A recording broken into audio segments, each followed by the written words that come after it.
আমাদের দেশের হোটেলগুলোতে ওই পরিমাণ ব্যবহার করে না, ঠিক আছে।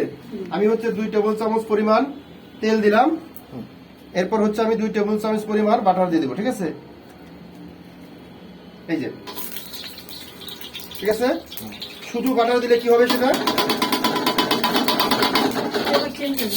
শুধু বাটার দিলে পুড়ে যাবে, বাটারটা পুড়ে যাবে না।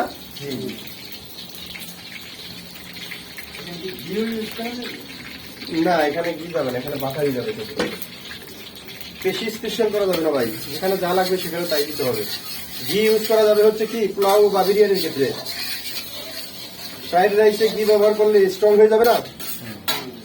আচ্ছা, এখানে হচ্ছে আচ্ছা ওই যে রসুন কুচি দিতে লাগবে, রসুন কুচিটা এটা একজন হাতে রাখতে পারবেন না? হ্যাঁ, একটু হাতে রাখেন। আমরা হচ্ছে 1 টেবিল চামচ পরিমাণ রসুন কুচি দিয়ে দেবো এখানে, ঠিক আছে। এখানে কখনোই আদা যাবে না, ঠিক আছে, এটা মাথায় রাখতে হবে। রসুন কুচি দিয়ে দিলাম, রসুনটা একটু ভেজে রাখবো, ঠিক আছে, একটু ভেজে নেবো। রসুনটা একটু ভাজার পরে যখন দেখবেন যে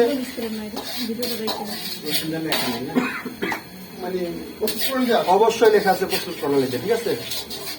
আমি এখানে যা যা করবো সবই প্রস্তুত প্রণালীতে লেখা আছে। আর যদিও কোনো অ্যাক্সেস থাকে আপনারা একটু লিখে নেবেন। রসুনটা আমরা প্রথমে একটু লাইট ব্রাউন, মানে বাদামি কালার যেটাকে বলা হয়, ঠিক আছে, ওরকম করে আমরা আগে একটু ভেজে নেবো। তা না হলে রসুনের গন্ধ আসবে না, ঠিক আছে। এই যে দেখেন, এখন একটু রসুনের গন্ধ আসবে, ঠিক আছে। এরপর হচ্ছে আমরা 1 কাপ পরিমাণ পেঁয়াজ দিয়ে দেবো, 1 কাপ, ঠিক আছে, দিয়ে দিলাম। এখন পেঁয়াজটা আর রসুনটা আমরা আরেকটু ভাজবো।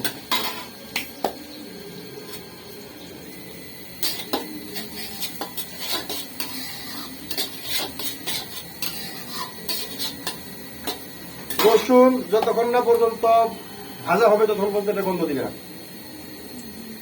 আর সেটা খেতেও ভালো লাগবে না যদি সেটা ভাজা না হয়, ঠিক আছে। আমি হাফ ভেজে নিচ্ছি, হালকা একটু ভেজে নিচ্ছি। এখন পেঁয়াজের বাকি যতটুকু আছে পেঁয়াজের সাথে এটা চলে আসবে, যার কারণে আমি রসুনটা আগে দিছি, ঠিক আছে। আচ্ছা, এরপরে আমরা এটাকে একটু ভেজে নেব। এখন প্রথমে আমরা চুলাটা স্লো রাখলাম। কেন রাখলাম? বাটারটা পুড়ে যেতে পারে, যার কারণে আমরা চুলাটা স্লো রাখছি।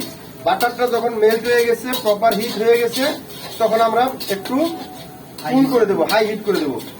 হাই হিট করে দেওয়ার পরে দেখবেন যে একটু বাটার থেকে একটু ফুম চলে আসবে, ঠিক আছে। এই যে এখন সবকিছু ভাজা হয়ে যাবে। এখন আমরা কি করব, এই যে মাংসগুলো দিয়ে দেবো, ঠিক আছে। দিয়ে দিলাম মাংস। এখন মাংসের সাথে এই পেঁয়াজগুলো আবার একটু ভাজতে হবে। তার মানে শুরুতে যদি আমি পেঁয়াজগুলো প্রথমে বেশি ভেজে ফেলি, তাহলে আবার মাংস ভাজা হতে হতে পেঁয়াজ নষ্ট হয়ে যাবে, নষ্ট করা যাবে না, ঠিক আছে। এই দেখেন, কিন্তু মাংসটা কি করতে যাবে না, কড়াইয়ের মধ্যে যেন লেগে না যায় সেদিকে খেয়াল রাখতে হবে আমার, ঠিক আছে।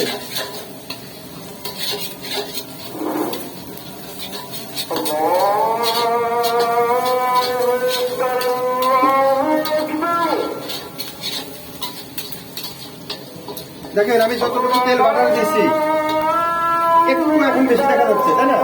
এটা ডিম দেওয়ার পরে এটা খেয়ে ফেলবে। এই যে দেখেন, অলরেডি ভাজা হয়ে গেছে। এখন আমি ডিম অ্যাড করবো, ডিমটা।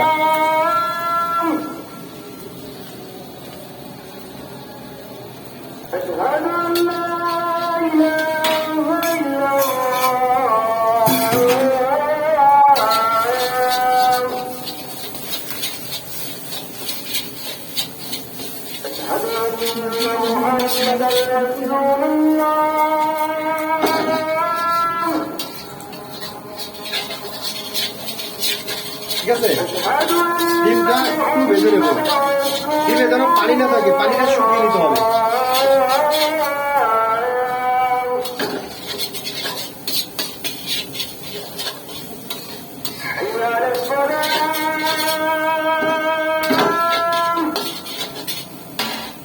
এখন আমার শক্ত ভেজিটেবল যেগুলো সেগুলো আগে দিতে হবে।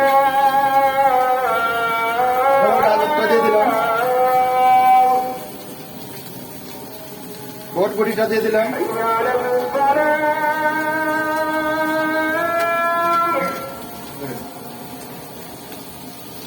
এক টেবিল চামচ কাঁচা মরিচ দিয়ে দেবো।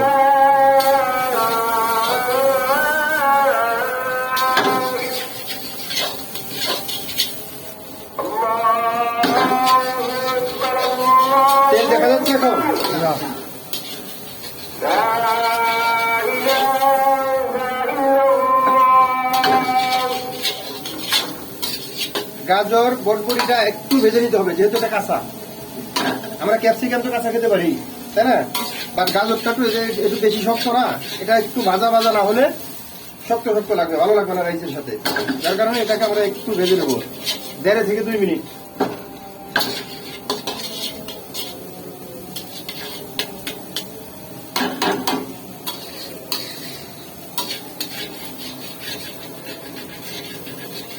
এখানে কি আদা লাগবে না? না, ফ্রাইড রাইসে আদা লাগবে না। শীতের মধ্যে আদা দিতে হবে। আচ্ছা, দিতে পারেন, ঠিক আছে, কিন্তু এটা মাংসের সাথে ম্যারিনেট করে দিতে পারবেন বাটাটা। কিন্তু ফাইন চপ এখানে দিলে, শুনেন, এটা যদি কুচি করে দেন তাহলে ফ্রাইড রাইসের সাথে আদা কেমন লাগবে? সেটা কি ভালো লাগবে? ভালো লাগবে না, একটু ঝাঁজ ঝাঁজ লাগবে, একটু গন্ধ গন্ধ লাগবে আদার, ঠিক আছে? কাজ করলে সবকিছু লেখা দেখে ভাই হয় না, নিজের একটু বুঝতে হবে কোথায় কি দেওয়া যাবে, তাই না? আদা কি আমরা যদি এখানে ফ্রাইড রাইসে দিই তাহলে সেটা কেমন লাগবে কি লাগবে না? লাগলে সেটা গন্ধ কি ভালো লাগবে? ভালো লাগবে না, ঠিক আছে? যদি আপনার ইচ্ছা হয় দিতে, ঠিক আছে, কি দিবেন বলেন তো?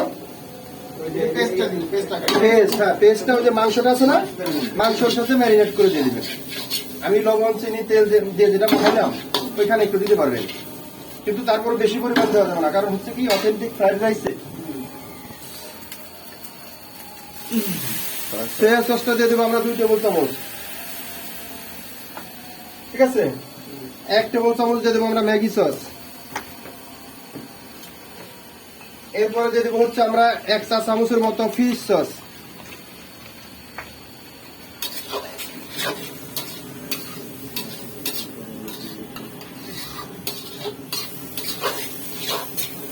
আবার একটু বড়।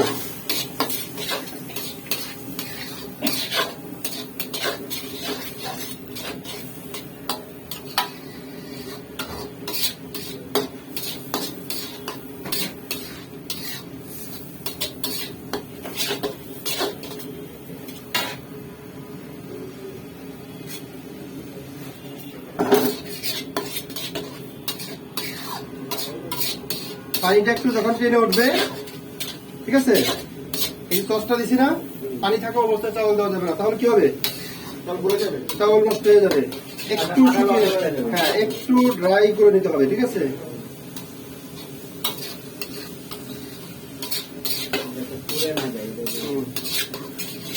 এই যে এখন একটু শুকিয়ে আসছে না, এই পর্যায়ে এসে আপনি চাউলটা দিয়ে দিবেন।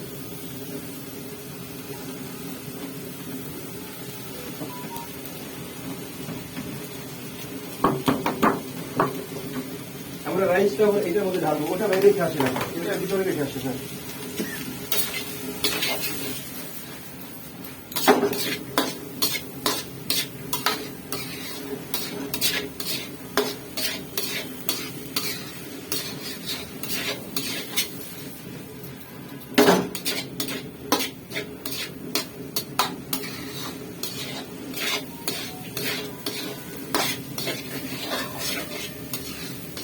আরো কিছু দেওয়ার বাকি আছে নি এখানে? Chicken powder. আচ্ছা, এখন হচ্ছে আমরা একটু কমিয়ে দিব, ঠিক আছে? এখন একদম একটু কমিয়ে দেব। এখন একদম কমিয়ে দেওয়ার পর আমরা হচ্ছে 1 টেবিল চামচ পরিমাণ চিনি দিয়ে দেবো, ঠিক আছে, টেস্ট ব্যালেন্সের জন্য, ঠিক আছে? এরপর কি বললেন? চিকেন পাউডার 1 চা চামচ পরিমাণ আমরা চিকেন পাউডার দিয়ে দেবো। দিয়ে দিলাম। একটু কালো গোলমরিচ 1 চিমটি হাতে নিয়ে আমরা ছিটিয়ে দিয়ে দেবো, কারণ হচ্ছে মাংসের সাথে আমরা কালো গোলমরিচ অলরেডি দিয়ে দিয়েছি, তাই না? এখন হচ্ছে আবার একটু বাড়িয়ে দিয়ে আমরা আবার একটু ভেজে নেব। এখন একটু দেখেন ফ্রাইড রাইসের থেকে একটু গ্রাম চলে আসবে, ঠিক আছে?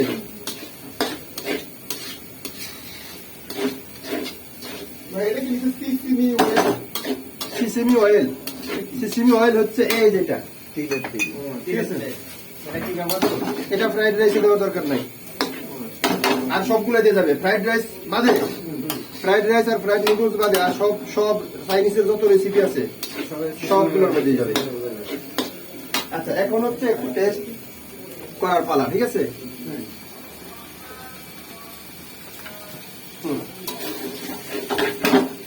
একটু ফিশ সস দিয়ে দিলাম, সামান্য একটু লবণ দিয়ে দিলাম, ঠিক আছে? বাস, এখানে আর কোনো কিছু প্রয়োজন নেই। মানে এটা টেস্টের উপরে নির্ভর করে। টেস্টের উপরে লবণটা সবসময় খাবারের, আমরা যে সসগুলো ব্যবহার করছি না, প্রত্যেকটা সসের মধ্যে কি লবণ আছে, কাজেই লবণটা একদম শেষে টেস্ট করে তারপরে দিবেন। ফিশ সসের মধ্যে কি ঠিক না দেখেন?